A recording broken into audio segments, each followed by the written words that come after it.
Okay guys, today we're learning the quadratic formula. If you look down here at the bottom of our notes, on the back of the second page there, these are the methods that we've learned so far how to solve quadratics. And when I say solve quadratics, I'm looking for our x-intercept where the graph crosses the x-axis, okay? The first method was graphing, and that was great if you're just kind of looking for approximate answers. It's hard to find out exact answers when we're graphing. But if we get a graphing calculator, it helps a little bit. We can use square roots. Okay, we can use square roots, but again, that's only if the problem allows us to. And we can't square root if we have an x squared and an x in the problem. We can only use square roots if we have an x squared. Okay, the next method is by factoring. And remember, I'm always saying we want to take factoring to the problem. That's our first choice.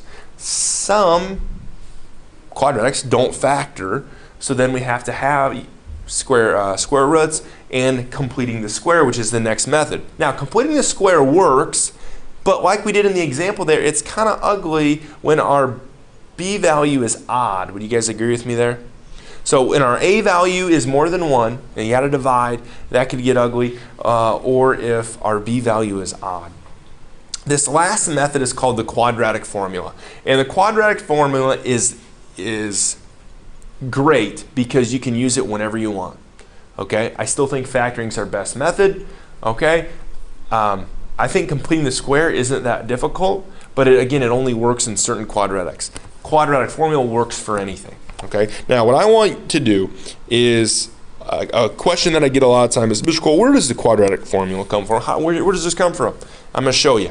Now, I don't want you to write any of this down. I just want you to sit back, relax, as long as you keep your eyes open. And I am going to derive the quadratic formula. So here is a quadratic in general form, a, b, and c, right? A, b, and c. Okay, now I'm going to complete the square. What do I do first? It's set equal to 0. Perfect. Get it in standard form. It already is. Now what? We got to get a. We got to get a1. Now to verify, I mean, we don't know what number a is, but I'm going to divide everything by a. So now I'm going to have x squared plus b over a times x plus c over a, and that's going to equal 0. Now what? I got to move my c value over, so I'm going to minus that to both sides. I'm going to get x squared plus b over a x equals negative c over a. I left some space here because I want to get my new c value. Okay? Now, how do I get my new c value? b divided by 2 and square root. B divided by 2, or half of b, and square it. Now, if I had, let's say 3/4. 3/4 is, here's a little, I should say this, half of 3/4 is like 3 over 8. Half of 3/4 is 3/8. Okay? Half of 4/6 is 4/12. So really, half of b over a is going to be b over 2a. So half of b over a is b over 2a, and now I need to square that, don't I? Now, when I square a fraction, I really square the numerator, and then I square the denominator. So it's like b squared over 4a squared. Now, what's 4a squared? Ooh, I'm ahead of myself. This should be 2a. What's 2a squared? 4a squared. So b squared over 4a. That is my new c value. Okay, so I'm going to add that to both sides. So plus b squared over 4a plus b squared over 4a. Raise your hand if you're lost already. And that's okay. That's okay. Again, I'm just completing the square, but it gets kind of ugly because I don't have any numbers. Okay? Now, what's the next step I do when I complete the square? I need a mini-marf, right? And we know that I can write this in a binomial squared, and it's always going to be x something. And that something is always half of our b value. And we said half of our b value was plus b over 2a, wasn't it? Half of our b value is b over 2a. So I'm going to factor. Now, on this side, I'm going to change some things. I'm just going to switch these two around. So I'm going to get b squared over 4a minus c over a. Okay, now I'm going to do one more thing. Whenever we add or subtract fractions, don't we want common denominators? I can't add 1/4 plus 2/3 without getting a common denominator. So what's our common denominator going to be between those two fractions? And I've messed up here. This needs to be 4a squared. 4a squared. What's my common denominator between these two fractions? There's going to be an a. There's going to be an a squared, and isn't there going to be a 4? So what I need to do then is I need to add a 4 here and here. And I need to add another a there and there in order to get common denominators. So I'm going to rewrite that here, and I'm going to get x plus b over 2a squared, and that equals b squared over 4a squared minus 4ac over 4a squared.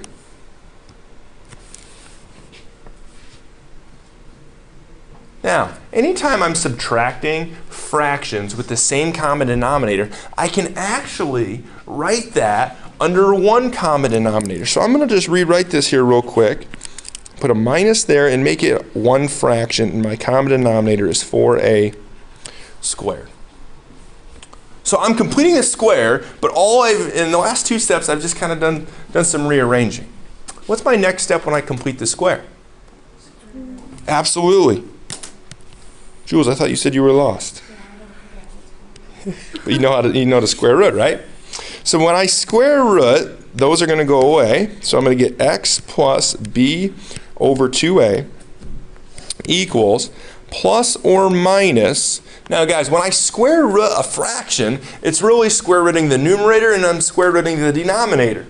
So when I square root the numerator, I'm just going to get the square root of b squared minus 4ac. Now, when I square root 4a squared, what is the square root of 4a squared? That's 2a, isn't it? Now, what's the next step when I complete the square? Don't I need to get that to the other side? So here's what I'm going to do. I'm going to subtract that. I'm going to get x equals negative b over 2a plus or minus the square root of b squared minus 4ac all over 2a. Now, I just got done saying that if I've got multiple fractions with the common denominator, you can actually write all of that under one common denominator. So I can rewrite this under one common denominator. And that is the quadratic formula. Because I've completed the square and I've solved for x. Okay? So this is our quadratic formula, and that is what we need to write on the top of our next page. Who somewhat kind of followed me here? Raise your hand if you somewhat kind of followed me. That's all I needed. Okay? Do I expect you to do this? No. God, that'd be a great extra credit question on a test, wouldn't it? No. Just try to memorize it for like 10 But you know, you're going to have to memorize it, but I would need all the steps. So here we go. On the top of the front page here, our quadratic formula is x equals opposite of b plus or minus the square root of b squared minus 4ac all over 2a. Now, we have to memorize that. Now, how in the heck are we going to do that? a song. By a song, right? How do you guys know there's a song? Because I went over to Mr. Wentz and like, oh, what do you know quadratic? Okay, so I got this from Miss Schoenfeld. There's 2 songs that she teaches. The first one is Pop Goes the Weasel. How does Pop Goes the Weasel go? Something, something, pop. Can anyone hum Pop Goes the Weasel? Okay, now I'm going to sing it. I do not sing. I have 0 musical talents. Okay, but I'm going to sing this as long as you guys sing it with me the second time. Deal? Yeah. Okay, I get kind of nervous when I'm singing. Here it goes. X equals negative b plus or minus square root of b squared minus 4ac all over 2a. That makes it harder to remember. Yeah. Thank you, Sadie. Here we go. Everyone's gonna help me here. Okay, here we go. X equals negative b plus or minus square root of b squared minus 4ac all over 2a. Wow, that's good. That's good. The next song is the Notre Dame fight song, which is actually our fight song. Okay? Now, I always end up messing up the end of it. I just don't know how. I can't keep a beat or something. I don't know. But here we go. You guys are going to help me the second time. X equals negative b plus or minus the square root of b squared minus 4ac all over 2a. It sounds weird at the end, doesn't it? You guys ready? X equals negative b plus or minus the square root of b squared minus 4ac all over 2a. That's an awkward ending. It's awkward ending. I don't know. It's an awkward Maybe I song. need to have a lesson with Schoenfeld. Now, you can have a song. You can just remember it. However you memorize it, I think it's just kind of catchy to have the song with it because you have to know it. Okay? Now, when we do the completing the quadratic formula, don't we just see a lot of A, B's, and C's there? Now, what is A? First letter of the alphabet. Sure, it's the first letter of the alphabet. Isn't that the number that's in front of x squared? Yeah. And isn't our b the number in front of x, and our c is our last one? So that's all we're doing. So our first step is to make sure, or to write, equation in standard form.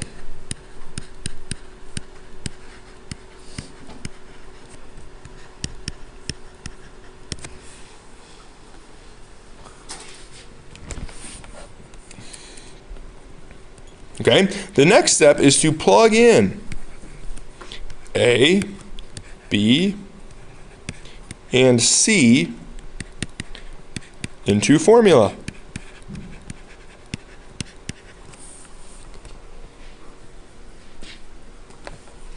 Third step is to simplify.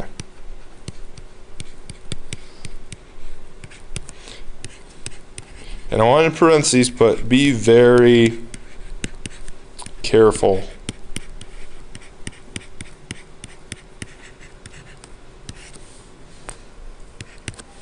The mistakes on this happen when you start to simplify. It doesn't happen when you plug anything in. It just happens when we simplify.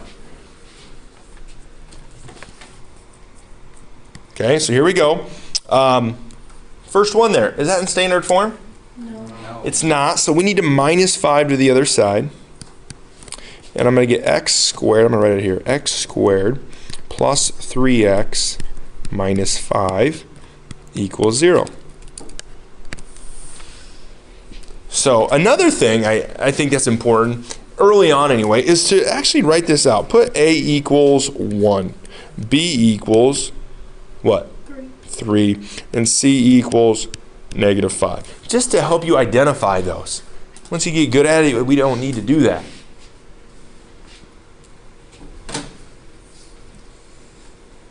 Okay, so we're going to write this out. X equals negative b plus or minus the square root of b squared minus 4ac all over 2a.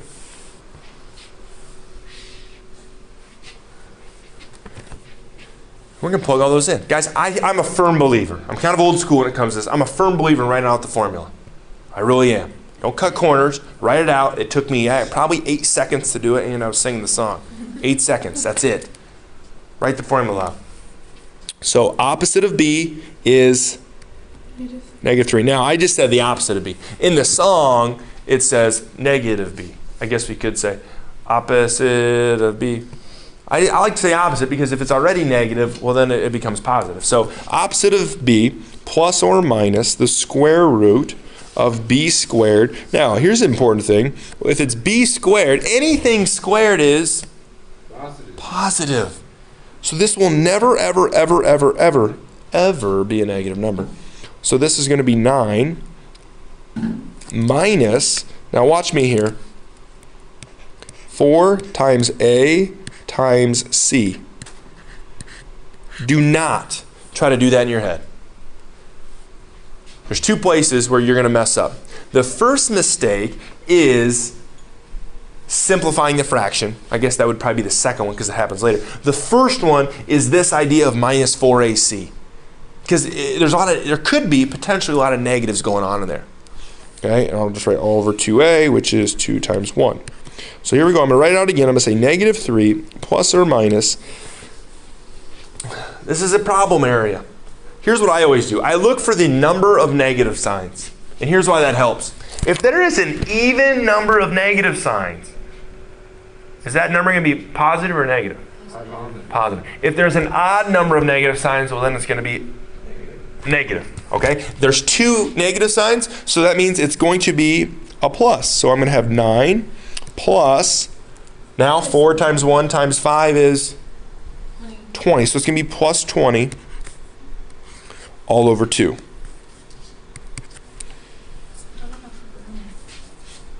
Oh my gosh. So -3 plus or minus the square root of 29 all over 2.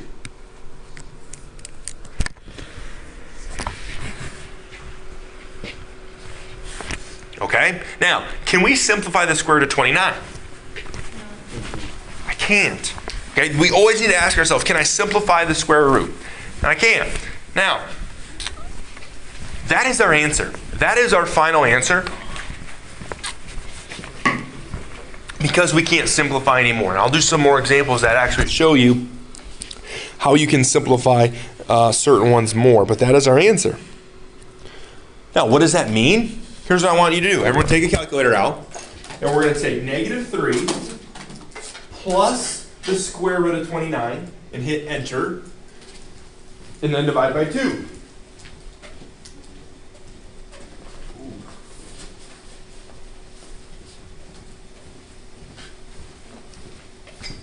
What do we get there?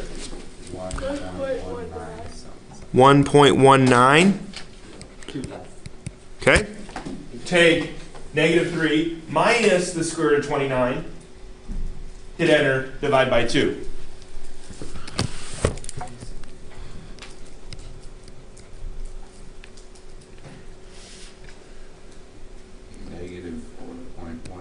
-4.19. Something, something, something. So those are where the graph crosses the x-axis. Those are our zeros. Those are our solutions. Questions, comments, concerns? So which one's our answer?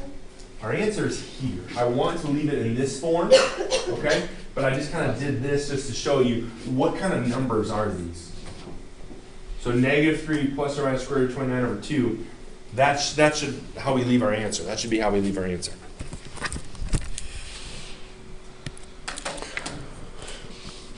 All right, let's get this thing in a standard form, right? So it's -12x on both sides, and let's add 4.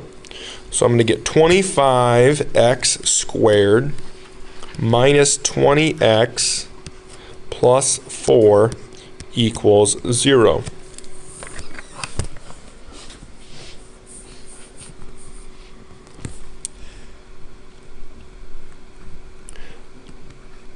X equals -b plus or minus square root of b squared minus 4ac all over 2a.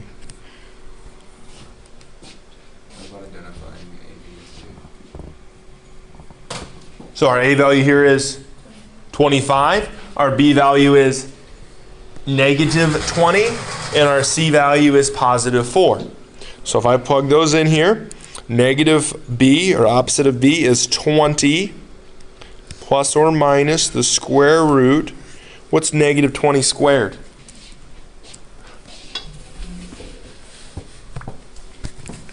What's 2 squared? 400. 2 squared is not 400. 20 squared is 400. Yes. 400 minus 4 times my A value, which is 25, times my C value, which is 4, all over 2 times my A value, which is 25.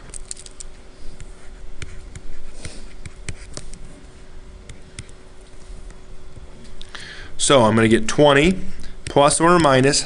I have an odd number of negative signs, don't I? Yeah. So I'm going to get, that's going to be a minus. So here I'm going to get square root of 400 minus 4 times 25 is 100 times 4 is 400. All over 50. Now, Ralphie just said it, that's going to equal 0. So I'm going to get 20 plus or minus the square root of 0 over 50. What's the square root of 0? It's 0, right? So if I plus 0 and I minus 0, same thing, right? So really, I am just left with 20 over 50. Can that reduce to what, Peyton? 2/5. So that is our answer, 2/5. I only have one answer, don't I? That just means the graph's just going to touch the x-axis. It's not going to cross it twice. It's only going to touch it at one spot. We'll talk more about that later.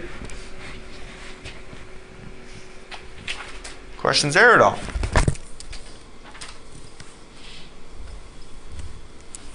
Okay. Let's try this guy. It's not in standard form, is it? Now, I'm going to move everything to the right. Because then our A value will be positive, and yeah. So if I add 7x squared to both sides, and minus 5x, I think I'm going to get 7x squared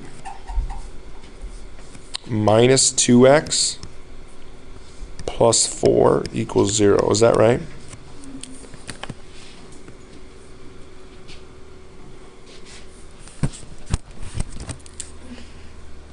Alrighty, so x equals opposite of b plus or minus the square root of b squared minus 4ac all over 2a.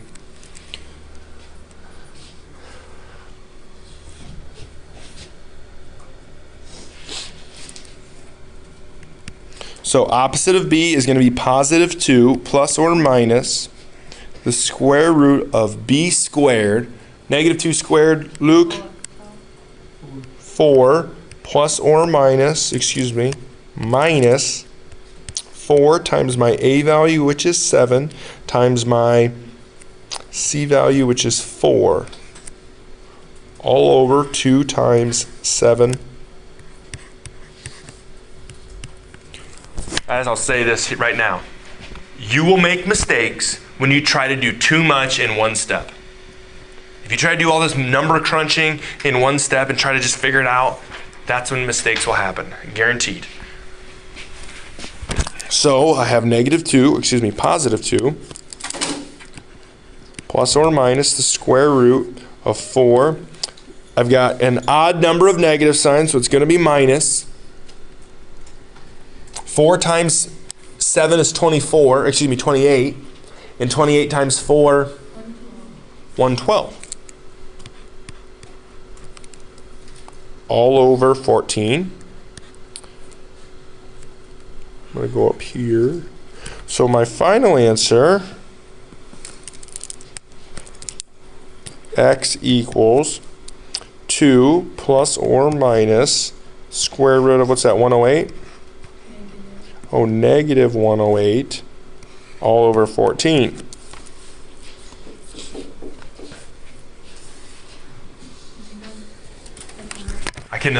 So now I got to simplify this. I said final answer, but now I need to get into that simplifying phase. Peyton says I can take out an I for sure. Is there a perfect square that's a factor of 108?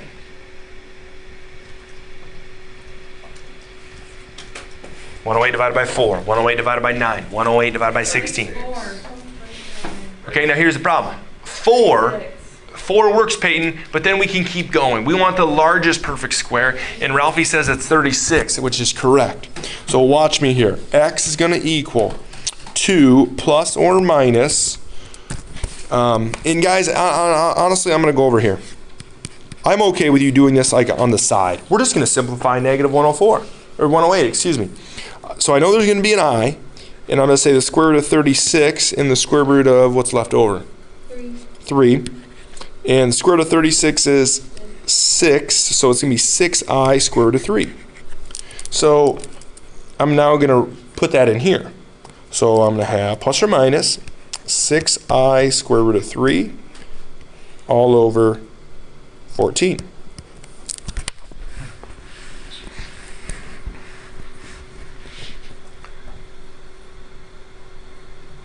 Now, if, and only if, that number, and that number all have something in common, we can reduce it. It's just a fraction that we can reduce. Notice how I did not say the square root, did I? We're not worried about that. It's different. Square roots are different. I'm looking at the numbers in front of. So is there anything in common there? There's a 2, so I can reduce this fraction. So my final is going to be 1 plus or minus 3. I'm taking a 2 out of each.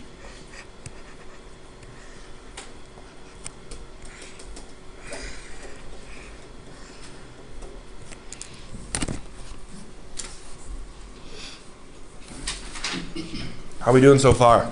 Good. And there's just a lot of stuff. Now, back page. Back page will go a little bit quicker. The discriminant. Okay, the discriminant is b squared minus 4ac.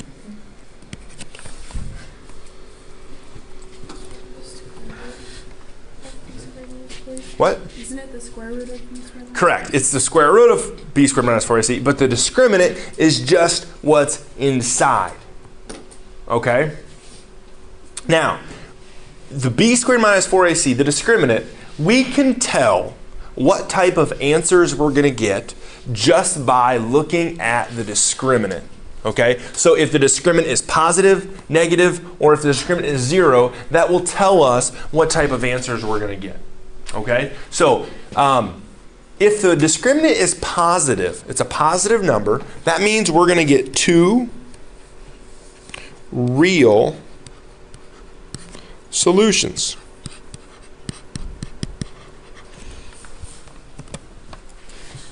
Real meaning, hey, they're not imaginary. They're actually crossing the x-axis. We can find where the graph is crossing the x-axis.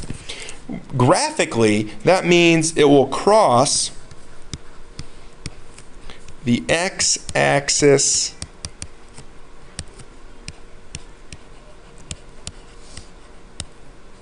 twice. We just got. I just said that. It'll cross the x-axis twice. We're gonna have 2 answers. Okay? If the discriminant is 0, well then we're only gonna have 1 real solution. Guys, if you look at the second problem we did today, wasn't our discriminant 0? It was 400 minus 400. Ralphie's like, whoa, it's going to be 0. How many answers do we have? Was it 2/5? 1 answer. Okay? If that's the case, it will just touch. The graph will just touch the x-axis once.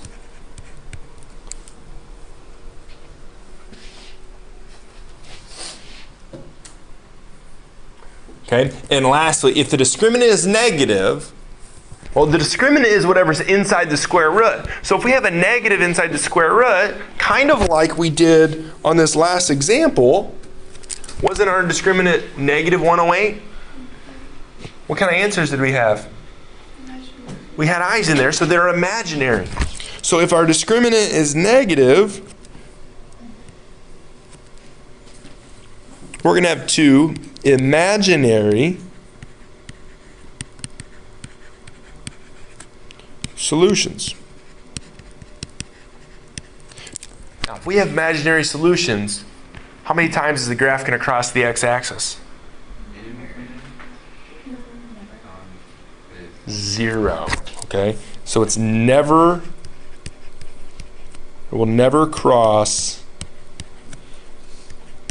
x-axis.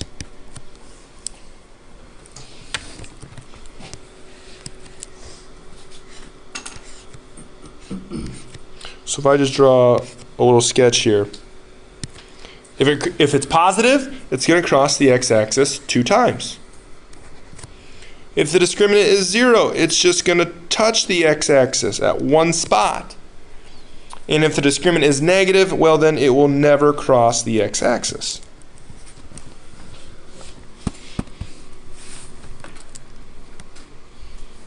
So here we go. I'm looking just at b squared minus 4ac.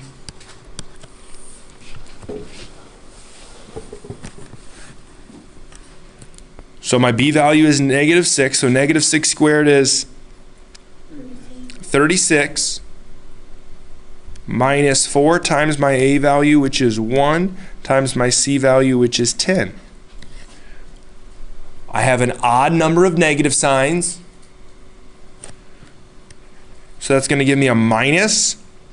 4 times 10 is 40, so this is going to give me negative 4. So my discriminant then is negative 4. What does that tell me about my solutions?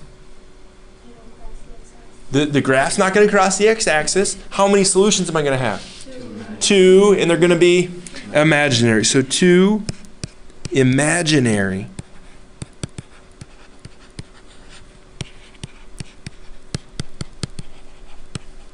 solutions.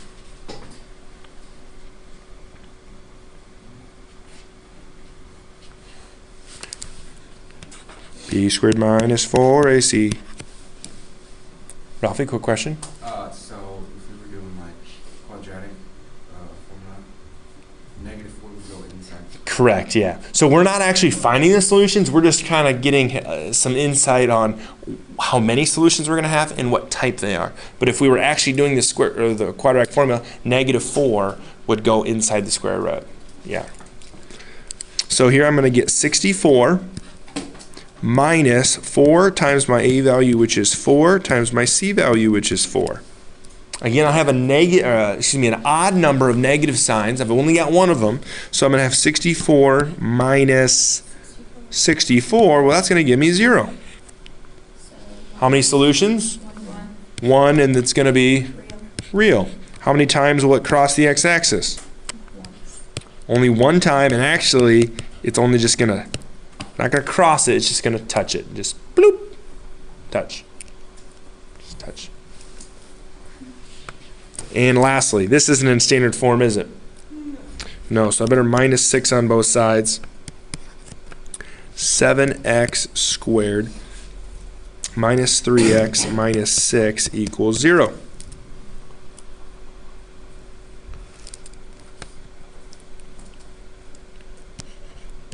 B squared minus 4ac.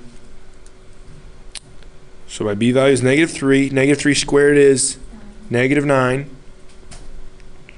Oh, positive 9. Thanks. Can never be negative, right?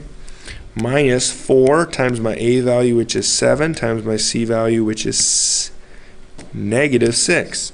So how many negative signs? 2. That means it's going to be a plus. So 9 plus 4 times 7 times 6. 28. 168. That'll get me 177. Is that right? So my discriminant is 177, which is a positive number, which means I'm going to have how many solutions? 2, and they're going to be real solutions.